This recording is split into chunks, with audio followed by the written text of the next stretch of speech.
Sarika and welcome to my channel Sarika classes. आज हम class 6 का एक नया चैप्टर स्टार्ट करने वाले हैं जिसका नाम है द गुप्ताज। यही चैप्टर आपको एनसीईआरटी में न्यू एम्पायर्स एंड किंगडम इस नाम से भी मिलेगा। तो इस चैप्टर में हम क्या पढ़ेंगे? इसमें हम पढ़ेंगे एक नए साम्राज्य के बारे में। वो साम्राज्य कौन था? तो आपने लास्ट वीडियो में पढ़ा था मौर्यन एम्पायर के बारे में, जो कि 185 बीसी तक आते आते खत्म हो जाता है।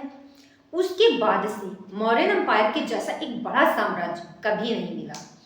मौर्यन एम्पायर के स्थान पर कुछ छोटे छोटे स्थानीय शासक मीन्स लोकल जो रूलर थे वो शासन में आते हैं। दूसरी तरफ नॉर्थ वेस्ट से जो आक्रमणकारी आए, कहाँ से? उत्तर पश्चिमी सीमा से। जिन आक्रमणकारियों ने यहाँ भारत पर अटैक किया, किसने किया था? शक, पहलव और कुषाण, इन लोगों ने जब आक्रमण किया, यहाँ पर जितने राज्यों को जीता, यहीं पर रहने लगे और यहीं की मिट्टी में रच बस गए। मीन्स कि उन्होंने यहाँ के कल्चर को अडॉप्ट कर लिया और वो यहीं के हो गए। इन्होंने 185 से लेकर के 3rd सेंचुरी तक राज किया। कब से? 185 बीसीई से लेकर के 3rd सेंचुरी तक। अब आप ध्यान से देखिएगा, हम बीसीई से लेकर अब 0 क्रॉस करके एडी में इंटर होने वाले हैं। तो हमने स्टार्ट किया था 2 मिलियन ईयर बीसीई से। कब? देखो, ये है 0 और ये है बीसीई। 0 से जब हम पहले चलते हैं तो वो क्या कहलाता है? BCE, before common era. तो हमने स्टार्ट किया था स्टोन एज से, जो कि 2 मिलियन ईयर बीसीई पहले था। उसके बाद आता है 2700। जब आता है 2700 में आता है इंडस वैली सिविलाइजेशन का पीरियड। उसके बाद 1500 बीसीई जिसमें है वैदिक एज। उसके बाद आता है 600 बीसीई जिसमें महाजनपद भी हमने पढ़े हैं। फिर उसके बाद मौर्यन एम्पायर, जो कि हमने अभी लास्ट वीडियो में ही पढ़ा था मौर्यन एम्पायर के बारे में, जो था 325 बीसीई। अब हम यहाँ से मौर्यन एम्पायर का एंड हो चुका है। अब हम जा रहे हैं गुप्ता पीरियड की तरफ।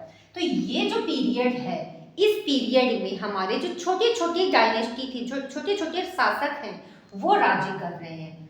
तो ये जो 325 बीसीई से लेकर के 320 एडी के बीच का समय है, ये कौन सा पीरियड है? ये पीरियड है पोस्ट मौर्यस का, जिसमें कि कोई बड़ी डायनेस्टी ना होकर के छोटे छोटे रूलर हैं वो शासन करते हैं। तो ये जो छोटे छोटे स्थानीय शासक थे, इनमें से जो कुषाण थे वो कहाँ पर? इंडिया की ये जो नॉर्थ वाला पार्ट है, यहाँ पर किसका राज्य था? कुषाण का राज्य था। और उसके जो डेक्कन साइड में जो राज्य था वो था सातवाहन का। सिर्फ उन्हीं का नहीं था, उनके साथ और भी छोटे छोटे राजा थे, वो भी राज्य कर रहे थे। कुषाणों के एंड के बाद गुप्त वंश के हाथ में सत्ता आती है और उन्होंने फिर 320 से 455 एडी तक राज्य करते हैं। गुप्त वंश की स्थापना की श्रीगुप्त ने। श्रीगुप्त के बाद उसका बेटा आता है घटोत्कच। घटोत्कच के बाद जो पहला फेमस राजा, जो पहला इंपॉर्टेंट रूलर है, वो था चंद्रगुप्त फर्स्ट। यही गुप्ता एम्पायर का वास्तविक संस्थापक कहलाता है। तो अब जानते हैं चंद्रगुप्त फर्स्ट के बारे में। चंद्रगुप्त फर्स्ट, जिसका टाइम पीरियड था 320 सीई से लेकर के 335 एडी तक। सीई और एडी एक ही चीज है। In 4th century, Gupta ruled around a small area around UP and Bihar. तो अब 4th सेंचुरी में कब?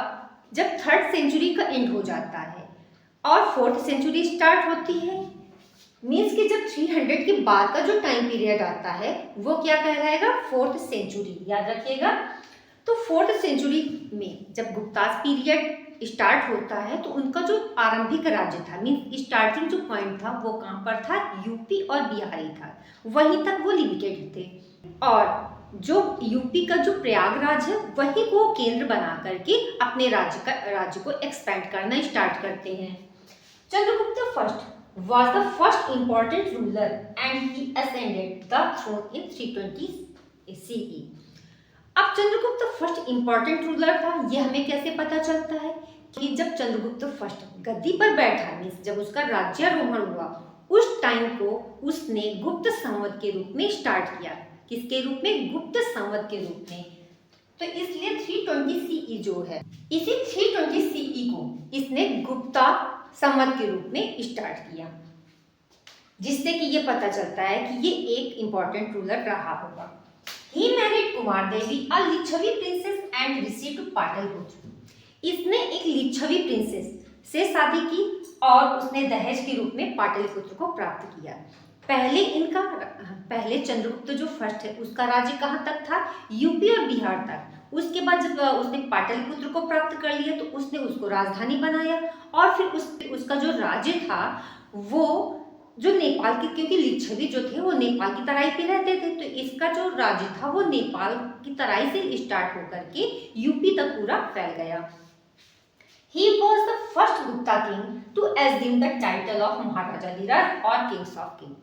ये गुप्ता एम्पायर का पहला शासक था जिसने महाराजा धीराज की उपाधि प्राप्त की, जिसका मतलब होता है किंग्स ऑफ किंग, मतलब कि जो इसका राज्य था उसके अंदर भी छोटे छोटे राज्य हुआ करते होंगे, तभी तो वो उन सब का किंग कहलाया, किन राजाओं का राजा। चंद्रगुप्त फर्स्ट की मृत्यु के बाद उसका बेटा समुद्रगुप्त सत्ता में आता है। अब जानते हैं समुद्रगुप्त के बारे में। He was the son of Chandragupta first. He performed अश्वमेध यज्ञ and conquered 20 kingdoms.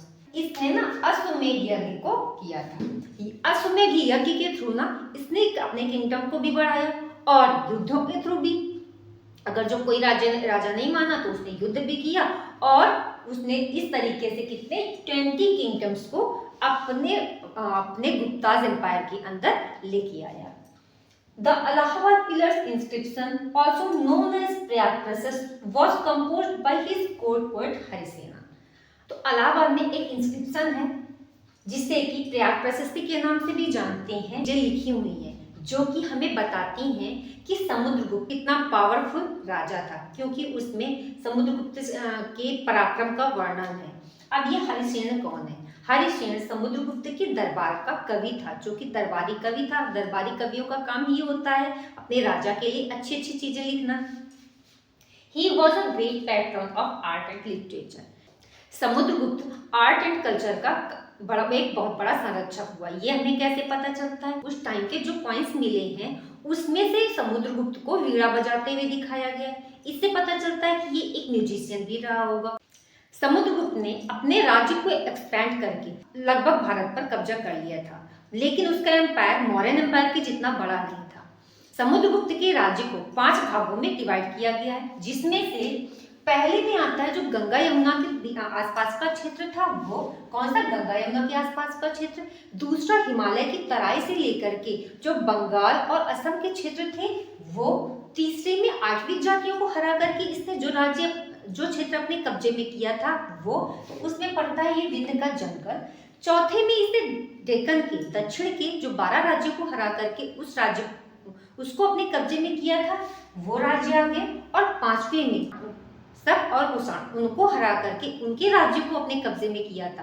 तो ये राज्य अफगानिस्तान तक भी एक्सपैंड थे 5वें में वो। तो समुद्रगुप्त के राज्य को कितने पार्ट्स में डिवाइड करके देखा गया है? 5 भागों में। समुद्रगुप्त कभी पराजित नहीं हुआ, इसलिए इसे भारत का नेपोलियन कहा जाता है।